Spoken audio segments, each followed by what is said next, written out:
What is up, everyone? Another Monday, another music theory tutorial. Today's topic is chords. I don't even know what I just pressed. Anyways, chords. We're going to go through major chords. We're going to go from a major to a minor chord. And from a minor chord, we're going to go to a diminished. And from a diminished chord, we're going to go to augmented. And from augmented, we're going to go to a dominant 7.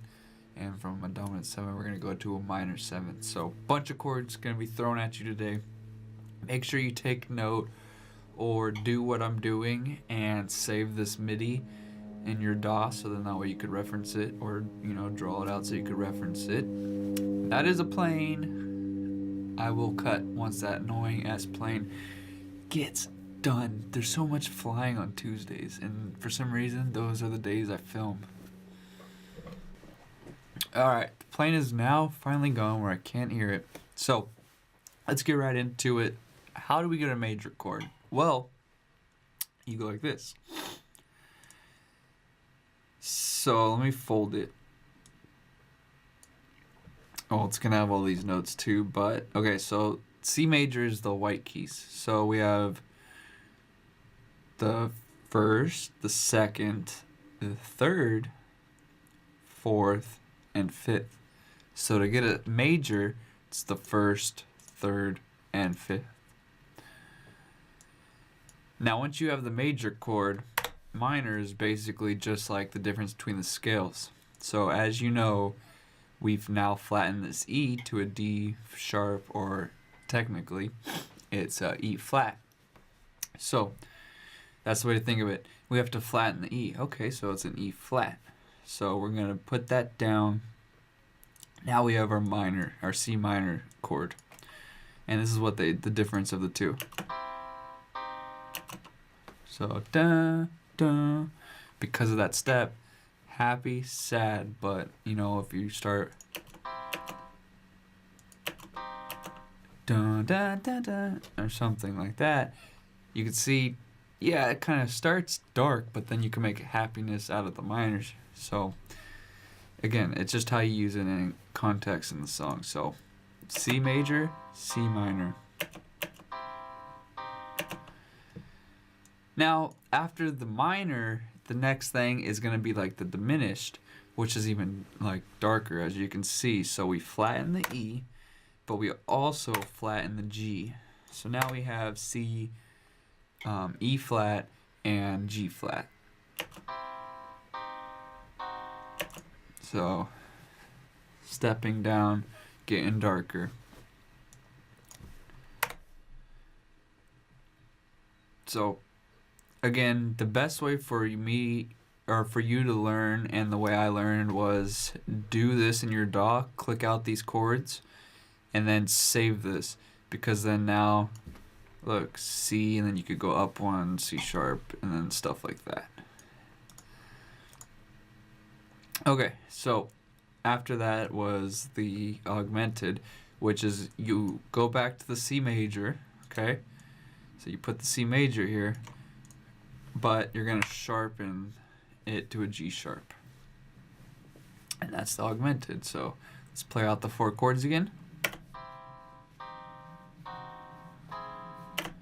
So that one steps up a little brighter, but it kind of has like that uneasy feeling to it. And after that, see how there's an extra key to these? These are the 7ths, so we're adding in a note to the chord that's already there. So this is going to be the major 7th or the dominant 7th, and this is going to be the minor 7th. So the starting basis is a C major and a C minor chord, and you're just throwing on the flattened 7th. So technically it would be a B, but we're using the flattened 7th. And voila. And this is already in the minor scale, so you don't really have to do it. It is now the 7th, but you're flattening this one, so to get it in there.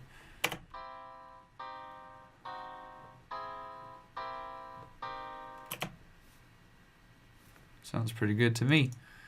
Those are the chords for you guys. Again, I highly recommend you click these chords out, and then save this MIDI. In Ableton, you just right click, export MIDI clip, and then I have it to reference. You could say this as C major, not C major, C chords.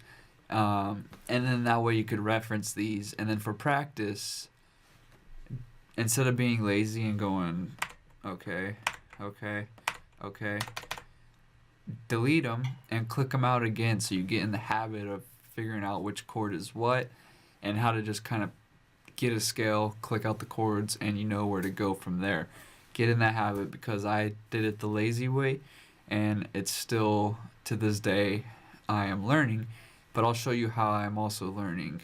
Once I did this, I have this program, which I'll show you guys in next week's Monday video.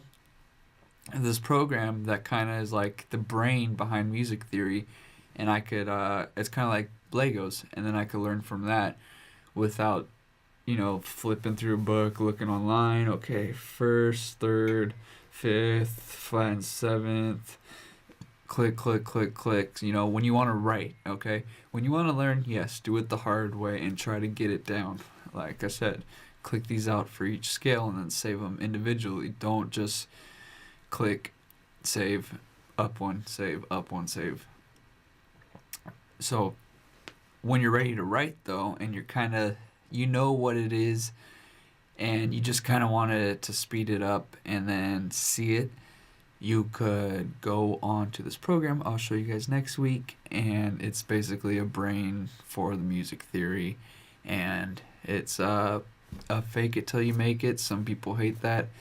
Some people just want to get their skin in the game as fast as possible, and they know they will learn what it takes when they need to learn it. So anyways, kind of got off topic there. Thanks for watching. Don't forget to like, comment where you're at in music theory, so when we're done covering the basics, we can start covering those areas for you guys.